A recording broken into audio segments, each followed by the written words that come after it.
Adventure is the name of the game.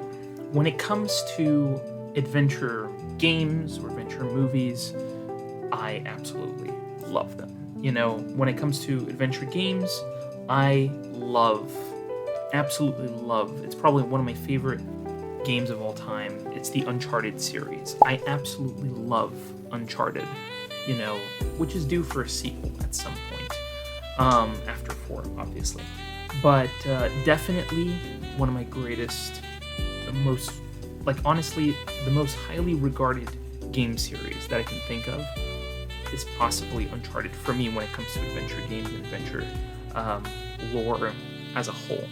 And when it comes to movies, come on, we have to talk about the classics like Indiana Jones.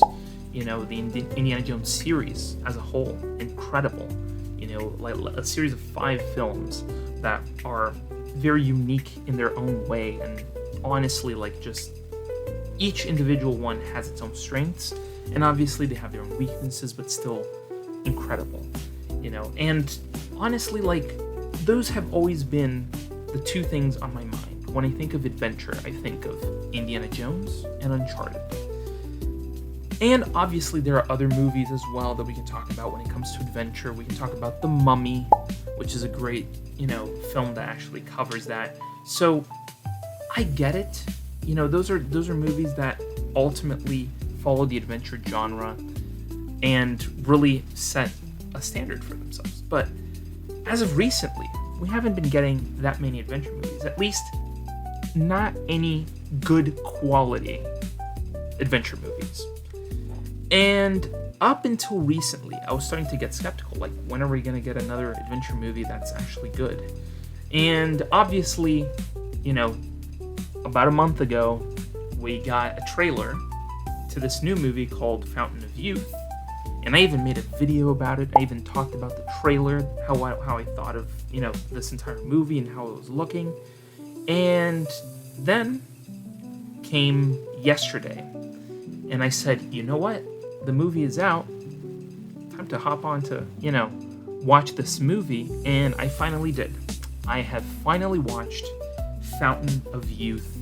And I have to say, it comes very close to being a really perfect adventure film. Now, before I go any further, really quick warning here. Spoilers will be said in this video. So if you haven't watched Fountain of Youth, go watch Fountain of Youth. Or if you're not really interested in the movie and you want to hear what I thought of the movie, stick around. But just want to let you know, there will be spoilers. So here's what I didn't quite like about the movie. Like with all these thoughts videos, I always like to start with the things that I didn't feel that connected to, and that I honestly didn't like about the film.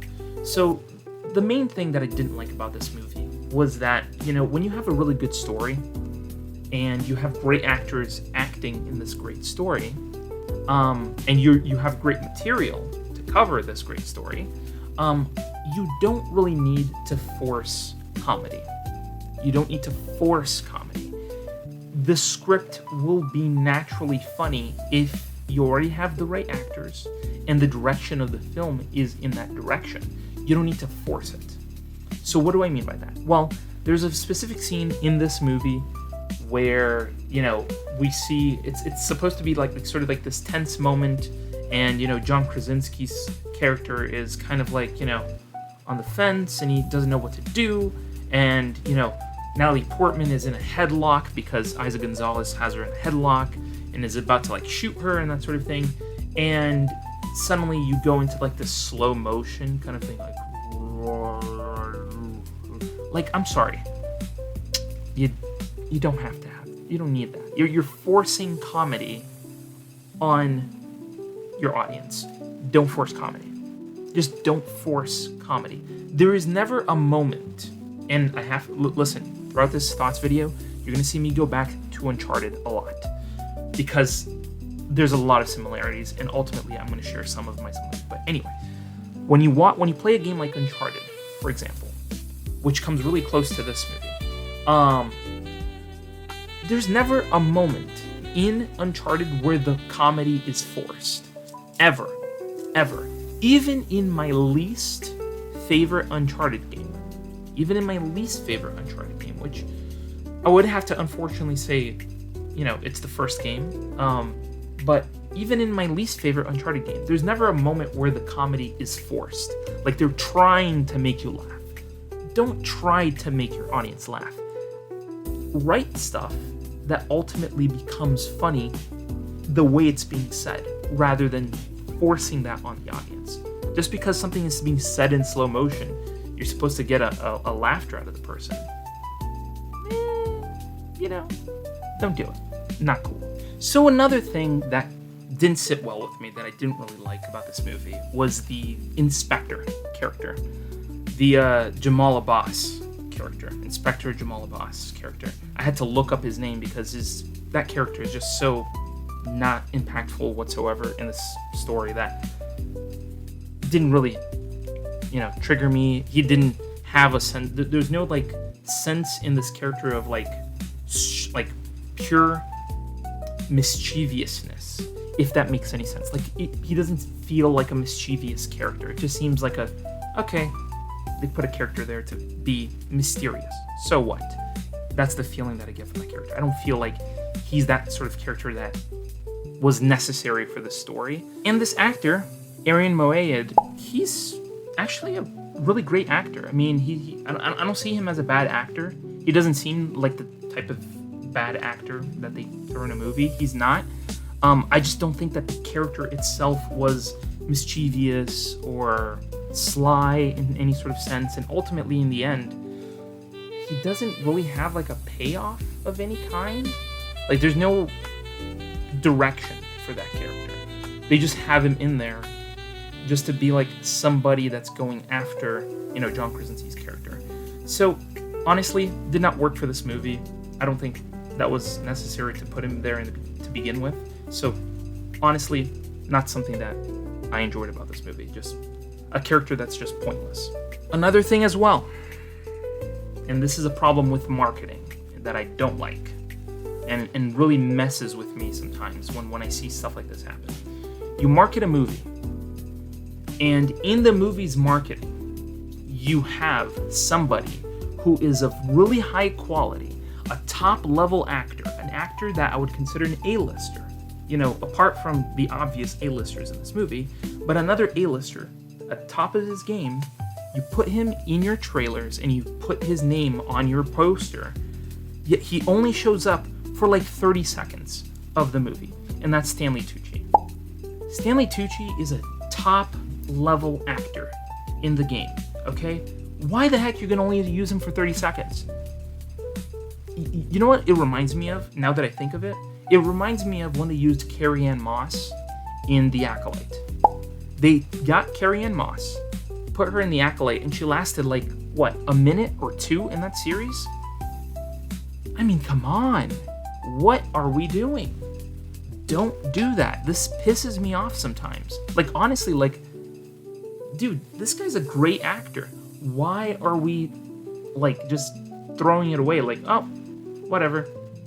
He's just another actor. He's just there to add some levity or add some sort of, quality to the Don't do that. Don't do that. That is such a cheap shot and really not cool when it comes to the movies like this. So honestly, that is one thing that really irritated me about this movie, is that you have someone like that in your movie and you put him in your credits and everything, and he's on the poster and everything, yet what? He's just a side character that shows up for 30 seconds just to say oh, we have Stanley Tucci. Don't do that. Not cool. But when it comes to bad things, I feel like those three are the main things that come to mind when it comes to the negative parts of this movie. But I want to cover the positives, and why I think, even after all those negative things that I said about the movie, I still think it's a great film to watch. And I feel it has to start off with the lead actor in this movie, and that is John Krasinski. And I think John Krasinski, and here comes the comparison again, John Krasinski plays this role like Nathan Drake. Which for me is this feels a lot like Uncharted. This movie feels like Uncharted in big part due to him. In a great part of the entire story, it's him who makes it feel like Uncharted. And I would not be lying when I say that he kind of made me think maybe he could play a Nathan Drake-like character, because the comedy hits when he talks. He's quick, he's witty. The character's way of thinking is very similar to Nathan Drake's character. So I would say that would be the best correlation here, of those two characters. Like, if you've played Uncharted and you know how Nathan Drake thinks, you kind of know what this character is like, because it's pretty much the same. So I would say that John Krasinski did a great job throughout this whole movie. He's fun, he's entertaining, he kind of plays it a little bit like Jim Halpert, in this movie, which is great too. So if that's what you're expecting and you want that kind of comedy, he brings it in this movie, at a top level. And who better to play his sister in this movie than top-notch actress, incredible Academy Award winner, Natalie Portman. Natalie Portman does a great job in this movie. She plays kind of like, if he's the good cop, she's the bad cop, and she's kind of like saying, like, why are we doing this? Why are you going after this? You shouldn't be doing this. She's kind of like his opposite, in a way. And ultimately she has her moments here and there.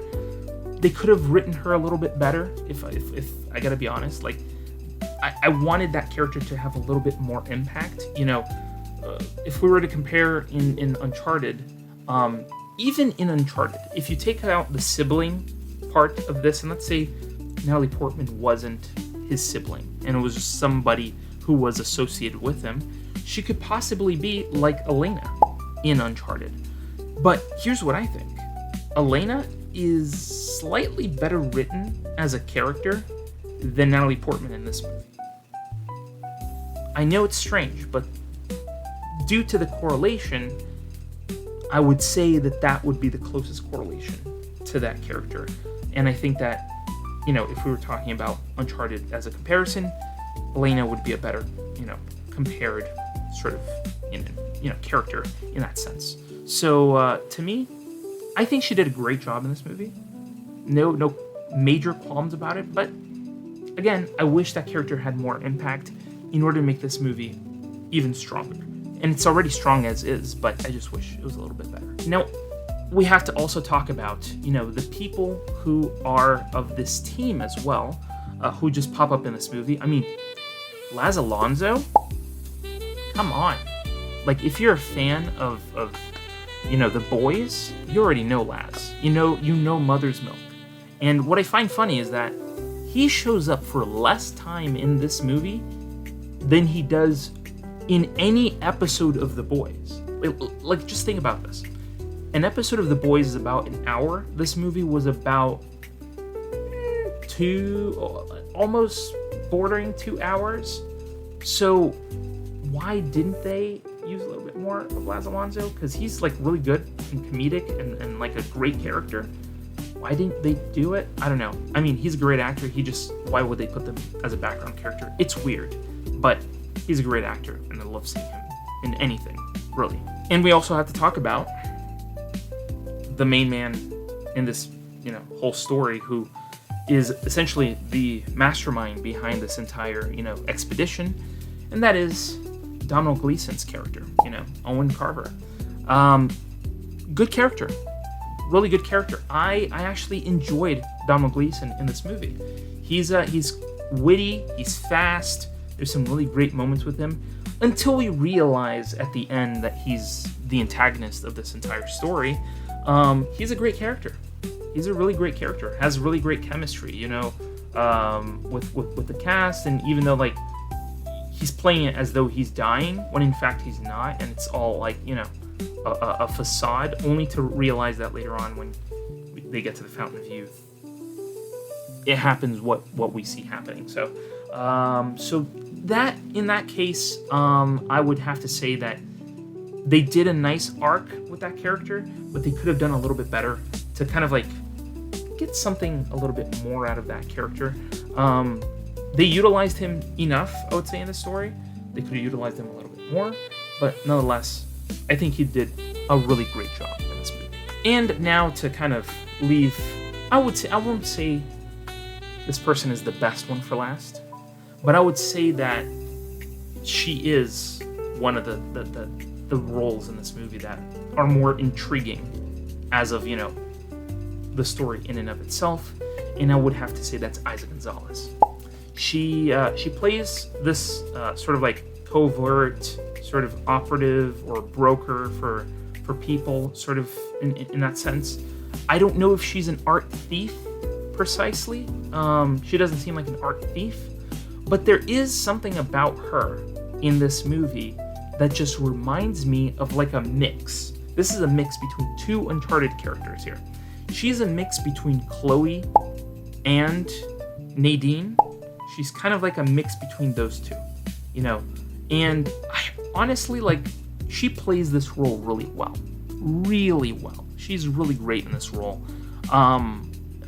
That's the thing, like, she has to play this role in a seductive way because ultimately it just adds to the comedy when we see John Krasinski interacting with her.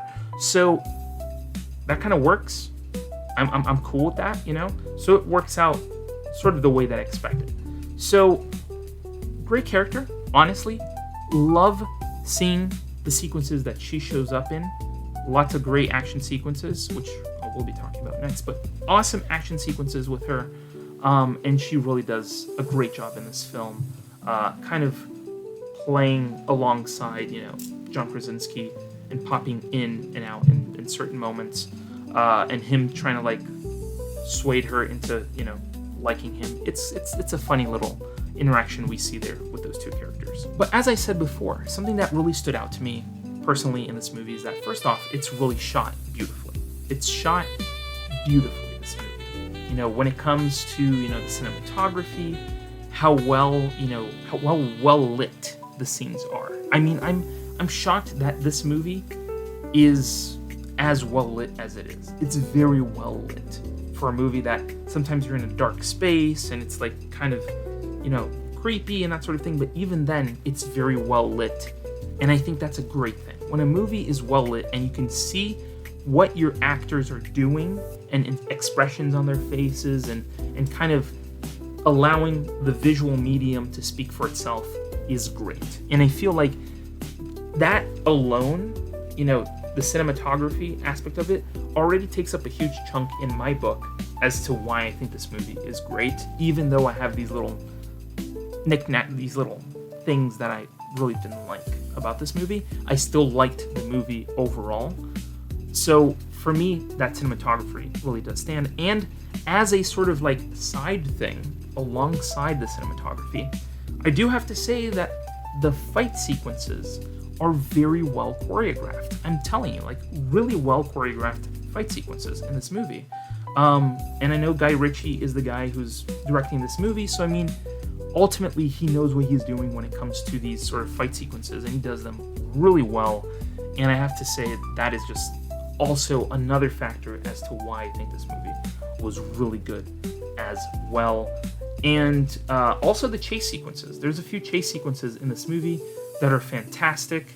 Honestly, like, I would not be surprised if Guy Ritchie at some point directs a Mission Impossible movie.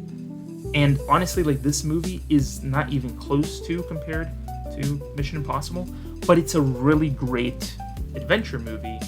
So ultimately, I would imagine that would be a great kind of cross into a future Mission Impossible movie. This would be a great example of what you could do for a Mission Impossible movie. So in that regard, I think he did pretty great. Now, at the end of this movie, something happens that's really interesting. I'm not going to say they ended on an ambiguous note, but it feels like it was trying to be a bit ambiguous and kind of like, trying to lead us on in a way into thinking like, hey, this is a movie that more than likely could have a sequel. Well, I mean, I wish there was a sequel, and I hope that there's a sequel to this movie. But honestly, like, two factors are running against it. Two factors, okay? The first factor, obviously, is the fact that it did not release in theaters. And I think that it was, like, stupidity. And at least in my mind, it was stupidity to not put this in theaters. Even if it was for it to be in a limited run. I mean, even if it was just like, oh, it's only going to be 3 weeks in theaters. I don't care. Just, I thought that this movie would look great in theaters, and it seemed like the type of movie that I would probably sit in a theater to watch, but it went straight to streaming. And it went straight to Apple TV, which makes this movie a limited watch for just the people who have Apple TV. So, okay, like, why did this just go straight to streaming when it could have gone to theaters? I don't know. It really boggles my mind. And the other thing that I think is unfortunately going against this film are the reviews. As of the recording of this right now, out of 65 reviews, and this is on Rotten Tomato, as of 65 reviews, it's holding a 37% on Rotten Tomato on the critic side. And on the audience side, over 250 people watched it, and it's giving 43%. Which, I mean, it's hard to believe and hard to swallow when I think of the fact that it's not doing well. But in part, I can see why it's not doing very well with people. And as much money as this movie may have cost, because I know for a fact that after you watch this movie, you'll see that this movie must have cost a lot of money. It's really hard to believe, like, would they ever put their money where their mouth is and say, like, yeah, we have the money, we're gonna release a Fountain Youth 2. Now, here's the thing. They have Apple TV behind them. And if Apple TV wanted to do a sequel to this film, I would be in full support, but they would have to release this in theaters. They would have to release the second one in theaters. And honestly, like, now that I think of it, it feels almost like they took this movie out of a shelf. Like, this movie was shot like in 2019 or 2020. It was on a shelf, and they said, you know what? We're gonna release it now. And then they say, you know what? We're gonna release it on Apple TV. Like, that's kind of how it felt. Like, they just decided to put it on streaming because probably it didn't do well with audiences, like in like pre-showings or whatever, in previews with select audiences. Maybe it didn't do well, and that's why they decided to throw it on streaming. I don't know. It's really strange that they would do that. But here's the thing. I think it was a really good movie, even beside all those little things that I did not like it. So, I mean, I don't know. I would say give this movie a shot if you're looking to, enjoy a film. You just want to put on a movie and watch a really great action movie, and it's an adventure film as well. Put it on. I think you'll probably like it. Like, there's a 50-50 chance that you're going to put on this movie and you're going to be like, okay, this is not a bad movie. It just didn't land the way it was supposed to. And to end on this note, and I feel like this is probably the most important note, and sometimes it's important to take input from the people around you. And, I got to sit down and watch this with my dad, and he brought up a really good point. And I'm talking about, like, we were 15 minutes into this movie. He paused the movie and he says, okay, I'm loving all the action. The action sequences are great. There's great cinematography. There's this great choreography with actors and that sort of thing. All that's great. But honestly, as things are going in this movie, I really don't care about these characters. And that is a point that, for me personally, may have not landed entirely, but I can see why audiences would not like this movie. I mean, you can look up the reviews if you want to, but on the internet, you're more than likely going to see people complaining about, oh, there's not any chemistry, there's no, like, real grab or any, like, interest between these people. I mean, I feel like that was a factor for a lot of people. Like, a lot of people just didn't feel a connection to these characters, so ultimately, the story kind of falters in between due to that. So if there is one thing that we can learn about this, is that if you're gonna get people excited about your movie and then not deliver emotionally with these characters, it's really tough to kind of, connect characters with the human being that's watching it. So, I mean, there's a lot of little things that happen in the movie that just doesn't make any sense. Like, there are moments where they cut to, like, John Krasinski's character, picking up this thing that looks like it's a golden idol from, like an Inca character or something. Like, it always brings back to, like, that moment for some reason. Like, we're supposed to know what that is. Like, I mean, there are, like, there's a lot of wrong happening in this movie, but there's also a lot of right too. So I would say, like, I sit in between. Like, I'm not going to give it a perfect score, but I can see that it has a lot of great elements that if you could fix all these little problems that, streak behind this movie, you ultimately could make a great action movie and a great adventure film with the, with all the elements that you have here. So that's how I'm going to take it. I sit right in between the two. I don't think it's a terrible film, but I also don't think it's a fantastic movie. It's a great film to watch. If you want to put it on and watch a good adventure movie, it's going to be good. But remember, it's going to be kind of a 50-50 gamble if all you want is just to see an adventure film. But if your goal is to see something of more quality, then I would suggest put on Indiana Jones, put on, The Mummy, put on National Treasure, or put on Tomb Raider. And you're going to have a lot of fun with those movies as well. Not everything in Tomb Raider is great, but you're going to get a lot more out of the character than you would in a movie like this. But nonetheless, I think it was a pretty good time, to watch this movie. And I didn't hate the movie, but then again, it's kind of like it's in that funk. But like I say in all of my videos, these are all just my opinions, and I want to hear from you. What do you think? Did you watch Fountain of Youth? Are you going to watch Fountain of Youth? Or are you not going to watch Fountain of Youth? Tell me below. I want to hear from you. I want to know what your thoughts are on this film. And if you liked the movie, tell me why you liked it. If you watched the movie and didn't like it, tell me why you didn't like it. I want to hear from you what you think down in the comments below. And while you're down there, hit the subscribe button and hit the bell to be notified when new videos go live on this channel. And thank you so much for watching this video. And I'll see you in the next video.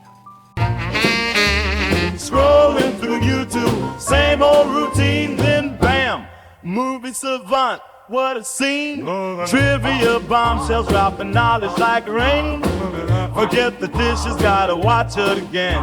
Movie buffs unite, savants to place. Subscribe and hit the bell, don't leave a trace. Next level knowledge keeps you in the loop. Savants got the scoop, ain't nothing to recoup.